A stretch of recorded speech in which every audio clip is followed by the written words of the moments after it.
I have to say, in the present moment in history, is that it looks terrible, all these violent things going on everywhere. But if, and also the unrelenting behavior of the oil industry and the carbon pumping crazy and the wrong kind of agriculture and et cetera, chemical people, all chemistry obsessed people, and and then the billionaires on their way to Mars because they gave up, but they all want to hang on to their what they think of as their power. But the young people should be encouraged because it has become patently obvious for anyone without even uneducated person of any kind with no literary education, every shaman in the jungle can see that dictatorship is what is causing this.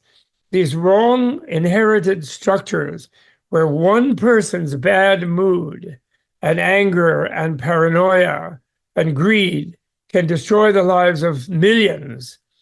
And any structure that permits that is not purely chaotic and democratic and localized, is just too dangerous with the amount of technological tools that we have.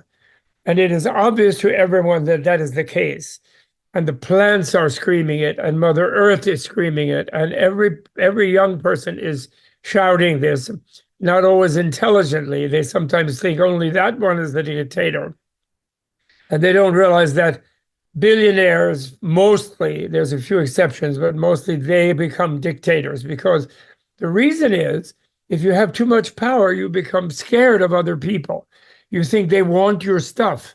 And the like a person like Vladimir Putin is most scared of his own ministers, his own generals, his own bodyguards, actually. He hides down a table that's 40 foot long. And so once they get so scared, they get no true report of what's actually happening outside.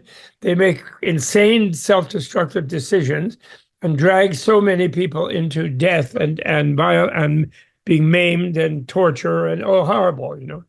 And all sorts of structures that put over much stress on individuals, and unfortunately, because of inherited patriarchy everywhere, it's usually males who do this and behave like this. The exceptional female who just is mimicking the males may be there, a female dictator here and there, but very rarely, because they are much more realistic. Women are, they're more bound to life and they're more aware of it. And they're a little less wild than males tend to be because they've been overprivileged by patriarchy for 5,000 years. So what is happening now is actually totally great because they're not able to hide their misbehavior and their misunderstanding and foolishness, like I'm going to Mars, because this place is unviable. Well, they're making it unviable, although actually that particular individual who's most vocal about it has two sides to him, and they all do. I'm not proposing that we hate all the bad guys. That's not the way to conquer them. You don't hate some paranoid person. You might have to imprison them. You might have to stop them in their actions. You might have to defend yourself against them. Yes, but hate them. If you do it without hating, it will be successful. If you do it with hatred, you'll become like them. They will have conquered you. And everyone is understanding this, and it's not a matter of some Buddhist theory. It's not a matter of Christian theory or Muslim theory or Hindu theory or Taoist theory or materialist humanist theory. It's none of those theories, if they are taken as absolutes, are going to be helpful. But it is any part of all those theories that stress compassion, that stress individual responsibility, that are okay about a little chaos. They can handle it. They love democracy. It's like the Dalai Lama. He was taken by Mao's people to the Chinese parliament in 1954. Nobody spoke a word. They were looking in terror at the dictator. What can I say? What does he want me to say? He didn't say anything. He was dead silent. And of course, Mao was ruining the country totally. And he did actually successfully. Then he fooled Kissinger and Nixon, and he built them up economically, but it's still under a dictatorship, and it's terrible, and it's harming its neighbors. And it's supporting harm and a theory of harm, that dictatorships are good for industry and for life, which is the absolute opposite of what is the case.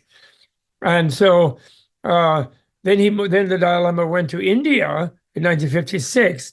Mao was forced to let him go because Nehru insisted, and Mao was into fooling Nehru, that he could allow them to have all the headwaters of all India's rivers, northern India's rivers, and that would be fine for India, which it isn't.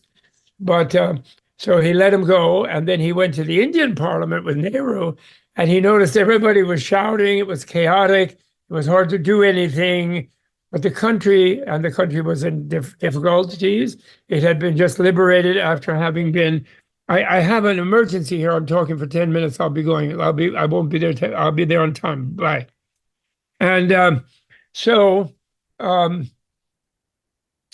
he was so happy with the chaos. He realized just by that the democracy was it, which they didn't have in Tibet. In a way they did, because of Tibetan sort of scattered way of their society, small numbers in a vast space, and the nomadicness of them.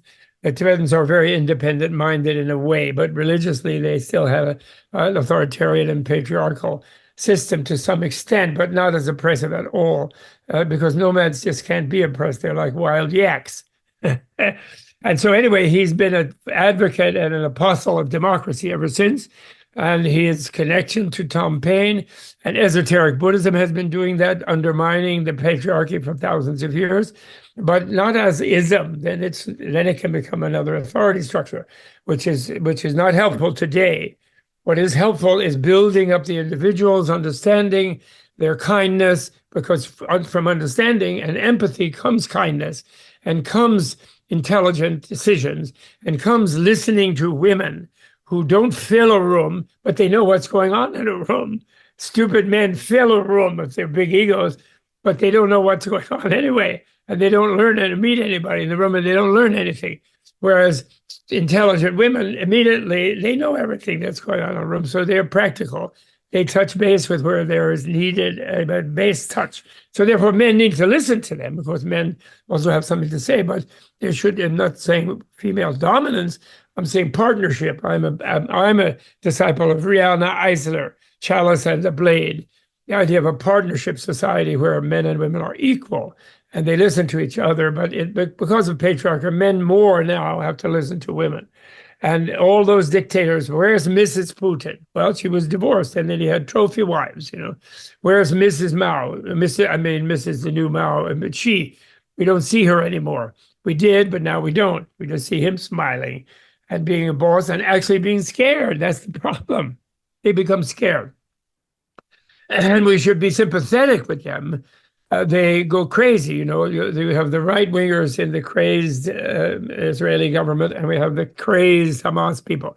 We have the crazed Ayatollahs over there trying to destroy the women and put them back in a sack and so forth.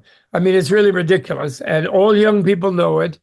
So don't think of it as doomsday coming, although the possibility of doomsday coming if the men keep behaving like this, the dictators, especially dictators, and we have our own would-be dictator, but who's fading away now. So don't worry about it. He's gone really nuts. He's talking about the Reich, the new Reich, R-E-I-C-H, like the Third Reich.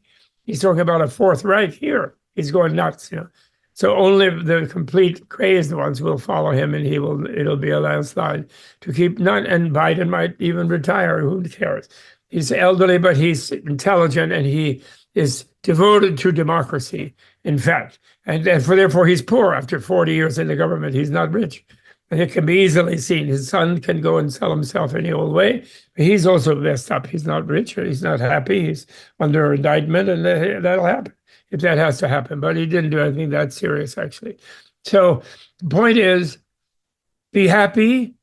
Don't hate even the bad guys. See it clearly. Be encouraged yourself. Stand up for the environment. Stand up against chemistry. Stand up to stop the river of plastic that is flowing into all the sea fish and sea mammals in terrible situation. And use paper. Take your bag to the supermarket. Don't go to the farmer's market if possible. Okay, be kind to other people and be empathetic even with the bad guys, but oppose them strongly.